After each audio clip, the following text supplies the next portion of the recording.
안녕하세요. 북두시민혁명군의 전영돈입니다. 이번 시간에는 뉴라이터, 즉 선진 한국으로의 발전론을 주장하는 역사관에 대해서 여러분에게 북두시민혁명군의 생각을 말씀드리겠습니다.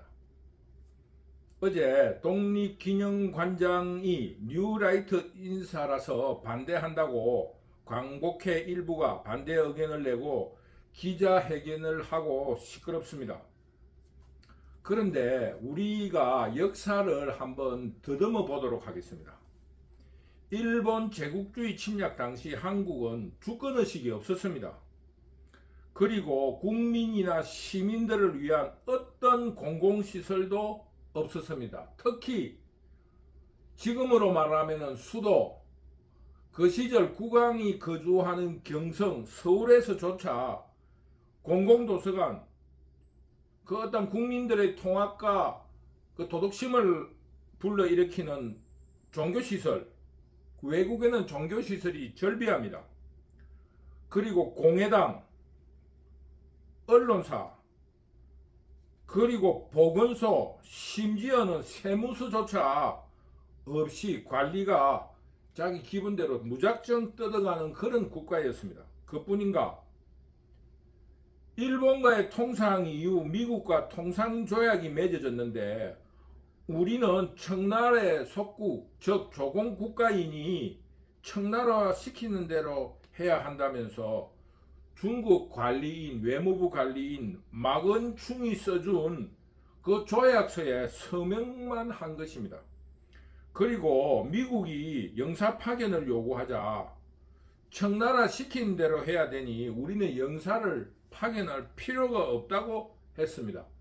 그러자 일본이 주권에 대해서 한국 관리들에게 가르쳐주고 또 미국이 영사를 주권국가로서 영사를 파견해야 된다고 강력하게 요구하자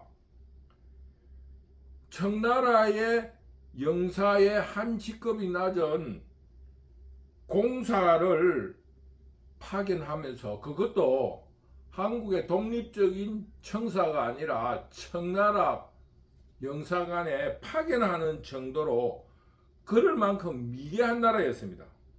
그런데 역사가들은 고종은 대한제국을 건설한 위대하고 자주적인 훌륭한 황제라고 가르치고 있습니다. 이런 나라의 환경과 지도자 속에서 어떤 한국의 근대화가 있을 수 있었겠습니까? 그런데 이런 북두시민혁명군의 주장에 대하여 다른 나라에도 어느 정도의 역사 왜곡을 통해서 민족 자부심을 불러일으킨다는 주장을 할 수 있습니다. 그러나 지금 권력과 사업, 상업적인 이익에 기생하는 한국의 역사 왜곡은 너무나도 지나칩니다. 민주주의 제도에는 학문의 자유가 있습니다. 어떻게 되었든지 한국은 이제 학문의 자유가 없어졌습니다. 그 이유는 권력에 기생하는 역사가들에 의해서 혹은 권력의 필요에 의해서 만들어진 홍위병들에 의해서 폭력을 행사하기 때문입니다. 그런데 이 학문이라는 것은 소수파로서도 존재하고 그것이 어느 때 반성의 기회로 이용되기도 하기 때문에 학문이라는 영역을 만들어서 헌법에서조차 학문의 자유를 주장하고 있습니다. 5.16은 쿠데타인가 혁명인가? 광주는 민주화 운동인가 사태인가 혹은 내란인가? 12.12는 직속상관의 명령을 따라야 하는 군대의 명령체계에 의해서 일어난 일인가? 아니면 이 1등병조차도 직속상관이 아니라 육구참모총장 혹은 대통령의 명령에 따라야 하는가 하는 학문적인 토론은 언제나 가능하도록 민주적으로 개방되어야 합니다. 그러나 이런 한국의 학문은 권력의 힘으로 자기들의 주장을 관철시키는 관변의 학문이 되어버렸고, 이런 이유로 학문의 자유가 사라져 버렸습니다. 이런 학문의 풍토라면은 권력의 정권 교체에 따라 학문의 다수설 또는 정설도 권력에 따라 정권 교체를 해야 하지 않겠습니까? 그러므로 독립기념관의 뉴라이트 인사의 임명에 대해서 학자들이 반박할 아무런 근거가 없습니다. 그것은 학자들 스스로가 만드는 학문적 풍토이기 때문입니다. 한국의 민주주의 혹은 주권 재민의식은 스스로 깨닫거나 시민들의 요구에 의해서 제도화된 것이 아니라 권력에 의해서, 즉 외국에 의해서 도입된 민주주의가 권력에 의해서 법제화되고 강제화되었다고 할 수 있습니다. 그 한 예를 들겠습니다. 한국이 개항을 하여 근대화에 착수했을 때 노비제도, 갑오개혁을 통해서 노비제도를 폐지하였는데, 노비들을 강제적으로 해방시키자 그들이 다시 양반가로 찾아와서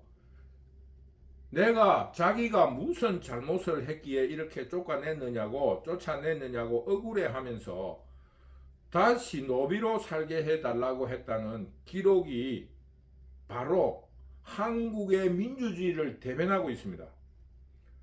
주권 재민을 강제적으로 법제화하니까 시민들이 김대중의 노예가 되었고 박정희의 독재에 충성하게 되었으며, 범죄자 조국을 국회의원으로 지도자화하고 욕설을 내뱉으면서 범죄상습범, 정가사범인 이재명의 노비가 되기를 간청하며 호위무사가 되겠다는 맹세를 국민들에게 자랑스럽게 외치고 있습니다. 이런 현실에 대해서 뉴라이트가 반성하면서 나타난 것이라 할 수 있습니다. 뉴라이트의 주장은 한국은 스스로 일어난 적이 없다. 근대화조차 일본의 강제 식민지로 씨앗이 뿌려졌고, 제국주의 제도에 의해서 관성으로 그 제도에 의해서 현재까지 발전해 왔다는 사실을 폭로한 것입니다. 그러면서 이런 폭로를 통해서 한국 스스로의 정신을 만들어내자는 반성을 제기한 것입니다. 그래서 지금 우리가 둘러보아도 한국의 현대사는 일본 제국주의의 관성이자 일본 정신의 연장선상에 있다고 할 수 있습니다. 더구나 한국의 근대화는 일본 육사 출신 박정희에 의해서 주입된 일본 정신으로 이룩하여졌고, 이런 일본 정신을 숭배하는 박정희에 대해서 일본 정신의 확충이라는 기본적 생각으로서 기업들이 한국의 산업화에 협조했다는 아주 강력한 억측을 북두시민혁명군은 주장할 수도 있다고 봅니다. 이런 바탕하에서 새로운 한국 정신을 만들어내고 일본을 뛰어넘는 선진 한국으로 발전시키자는 것이 뉴라이트의 정신이고, 선진 한국 또는 한국의 세계화라는 주장인 것입니다. 거짓으로 한국은 고대로부터 일본을 가르쳤고, 현재도 한국은 일본을 이기고 있으며, 고정의 대한제국 선포와 같은 거짓과 허세만으로는 세계 속으로 나아갈 수 없습니다. 한국의 K-팝과 일본 가요, 누가 더 그 상대 나라에 침입되어 있습니까? 스시, 오뎅, 오마카세, 라멘, 돈부리, 우동 등등 일본 음식과 대비해서 한국의 비빔밥, 김치 등등 음식은 또 얼마나 서로 상대적 비교가 가능합니까? 드라마, 산업적 기술 등등 어느 것이 상대 국가에 더 많이 침입되어 있습니까? 허풍스러운 케이팝으로 한국은 가요의 제국을 외치면서 황제가 된 듯 할 수 있습니까? 부끄럽게 생각해야 합니다. 그러면서 동양 철학자라 자임하는, 스스로 동양 철학자라고 자랑하는 도리나 기타 정치인들이 자신들의 사업적 이익이나 권력 욕망을 위해서 대한제국 선포를 외치는 거짓에 환호해야 애국자입니까? 이런 일은 고종의 또 다른 세국 정책일 뿐입니다. 이제 한국은 일본을 넘어 해양으로 나아가 세계와 교류하며 배우고 세계와 경쟁해야 합니다.